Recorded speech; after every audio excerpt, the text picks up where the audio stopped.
Hi friends, welcome to Surya Culinary. இன்னைக்கு நம்ம வீடியோல கடம்பா கிரேவி எப்படி செய்யலாம்னு வாங்க பார்க்கலாம்.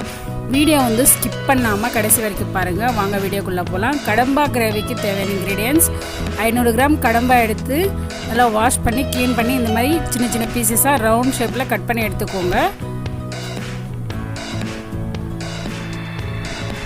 அப்புறம் 3 டேபிள்ஸ்பூன் காஞ்ச மிளகாத்தூள், 2 டேபிள்ஸ்பூன் கரம் மசாலா, 2 டேபிள்ஸ்பூன் தனியாத்தூள், 1/4 டேபிள்ஸ்பூன் மிளகுத்தூள், 1/2 லெமன்,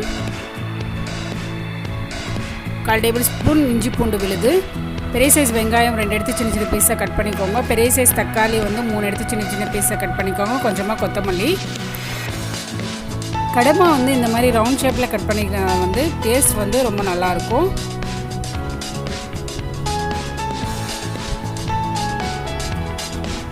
கடம்பா வந்து நம்ம மேரினேஷன் பண்ணிக்கலாம்.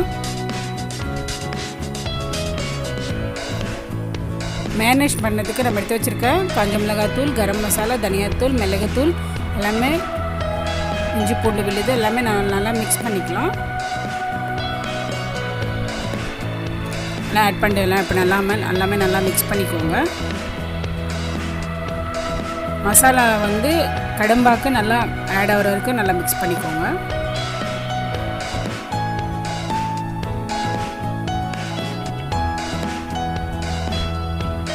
நல்லா மிக்ஸ் பண்ணிட்டோம் இல்லையா? நம்ம எடுத்து வச்சுருக்க 1/2 லெமன் வந்து புளிஞ்சிக்கோங்க. இப்போ எல்லாமே நல்லா மிக்ஸ் பண்ணிக்கலாம்.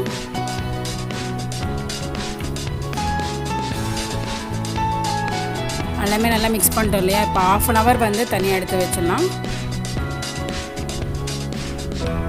கேஸ் ஆன் பண்ணிட்டு கிடவி வச்சுக்கோங்க. கிடவி நல்லா சூடாகட்டும். கிடவி நல்லா சூடாகிடுச்சு. 2 டேபிள்ஸ்பூன் வந்து ஆயில் சேர்த்துக்கோங்க.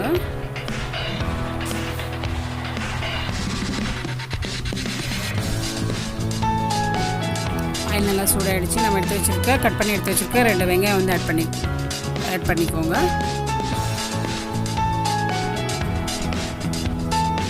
வெங்காயம் வந்து கோல்டன் ப்ரௌன் கலரில் வந்து சேஞ்ச் ஆகணும். நல்லா வதக்கிக்கோங்க.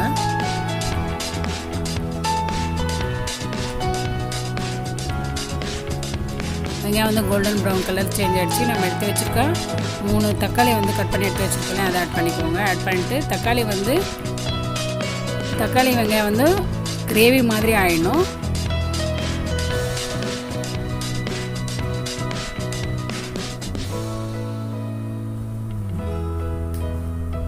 தக்காளி வெங்காயம் நல்லா இந்த மாதிரி கிரேவி மாதிரி வதக்கிட்டோம் இல்லையா?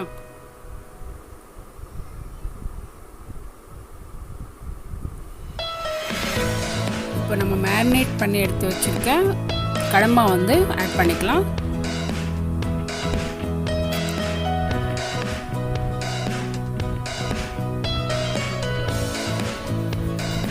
நல்லா மிக்ஸ் பண்ணிக்கோங்க.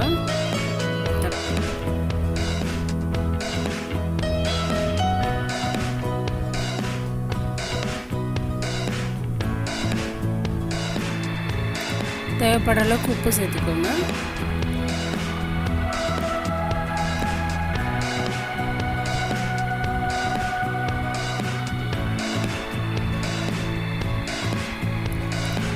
நம்ம வந்து கடம்பாவில் வந்து கொஞ்சம் கூட தண்ணியை ஆட் பண்ணக்கூடாது. மேரினேட் பண்ணும்போதும் சரி, கிரேவி பண்ணும்போதும் கொஞ்சம் கூட தண்ணியை ஆட் பண்ணக்கூடாது. கடம்பாவில் வரக்கூடிய தண்ணியில் வந்து கடம்பா வந்து குக் ஆகிடும்.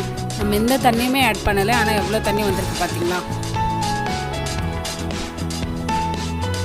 நம்ம எல்லாமே கடம்பா வந்து அந்த தண்ணியில் வந்து நல்லா குக் ஆகிடும்.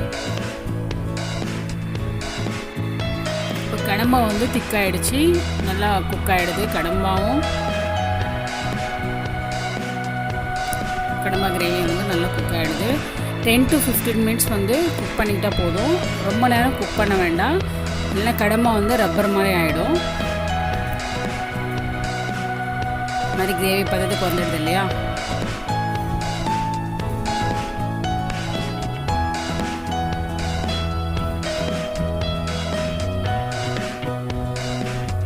நம்ம எடுத்து வச்சுருக்க கொத்தமல்லி வந்து ஆட் பண்ணிக்கோங்க. அவ்வளோதான், நம்மளோட கடம்பா கிரேவி ரெடி ஆகிடுச்சு. நம்ம இப்போ சர்வ் பண்ணிக்கலாம். அவ்வளோதான், நம்மளோட கடம்பா கிரேவி ரெடி ஆகிடுச்சு. என்னோடய சேனல் பிடிச்சிருந்தா லைக் பண்ணுங்கள், ஷேர் பண்ணுங்கள், கமெண்ட் பண்ணுங்கள், சப்ஸ்கிரைப் பண்ணிக்கோங்க. தேங்க்யூ ஃபார் வாட்சிங். அடுத்த வீடியோவில் பார்க்கலாம்.